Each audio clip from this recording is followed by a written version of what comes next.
Hello and welcome to the Friday, February 20th, 2026 edition of the SANS Internet Storm Center's Stormcast. My name is Johannes Ulrich, recording today from Jacksonville, Florida.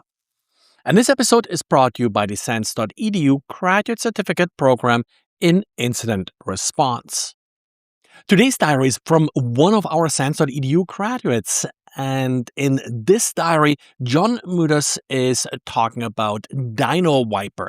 DynoWiper was recently in the news for being found attacking various power plants in Poland.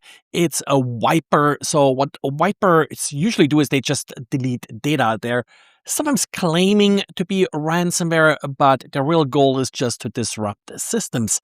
And John is going into detail here how to reverse analyze this particular sample and, what he learned from it.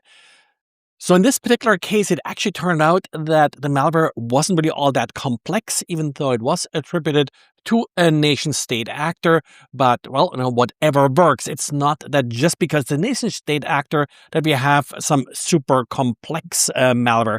In this case, it's not really obfuscated, which of course makes analysis fairly easy. It just uses then a pseudo-random number generator in order to create essentially noise that's being used to overwrite files.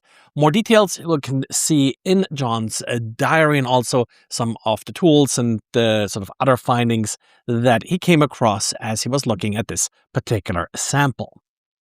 And with the next story, I'm including it because, I'm surprised that anybody would actually even think of this. And that's using LLMs to generate passwords. Security company Irregular looked at that and basically asked various LLMs to create passwords that sort of match certain requirements, like upper, lowercase, special characters and such.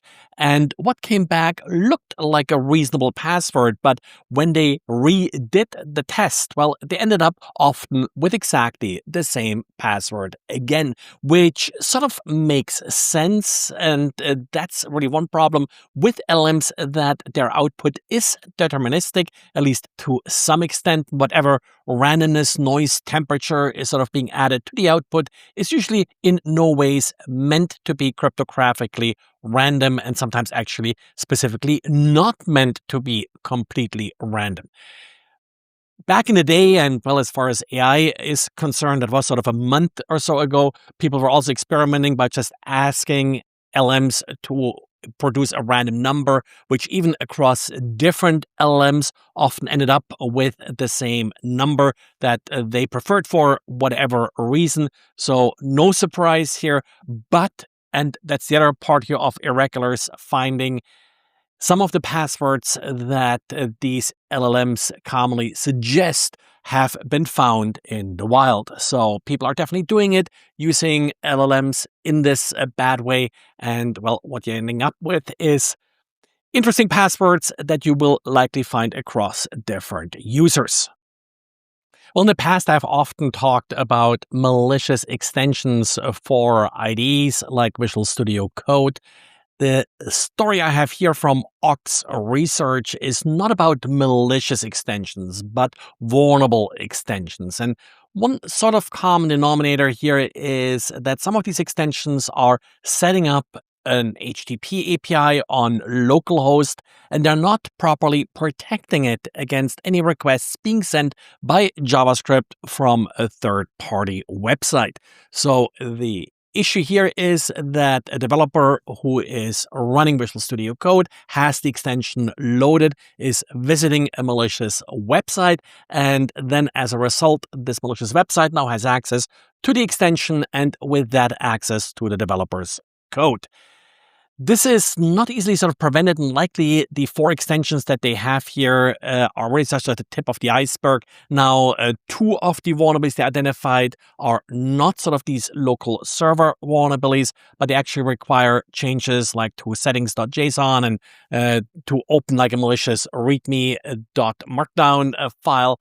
But in my opinion, like the most important ones here are those loopback web servers. We had many issues with that concept in the past where support tools and the like did not properly protect those APIs and ended up vulnerable as a result. And if you're using Grandstream GXP1600 voice over IP phones, well, you probably should get them updated quickly. Rapid7 has released details regarding a just patched vulnerability in these phones that is relatively easy to exploit. It's a stack-based buffer overflow, and of course, there's lots and lots of prior work how to exploit these type of overflows. Rapid7 had no problem coming up with a fairly simple exploit for it. It does not require any authentication and does allow full root access to the affected phone. So definitely something you do want to take care of. Remember, these phones are essentially Linux devices or Unix devices. So once one of these phones is compromised, it could easily be used then to leverage it to attack other systems on your network. Well, and that's it for today. Thanks for liking. Thanks for subscribing to this podcast, and talk to you again on Monday. Bye.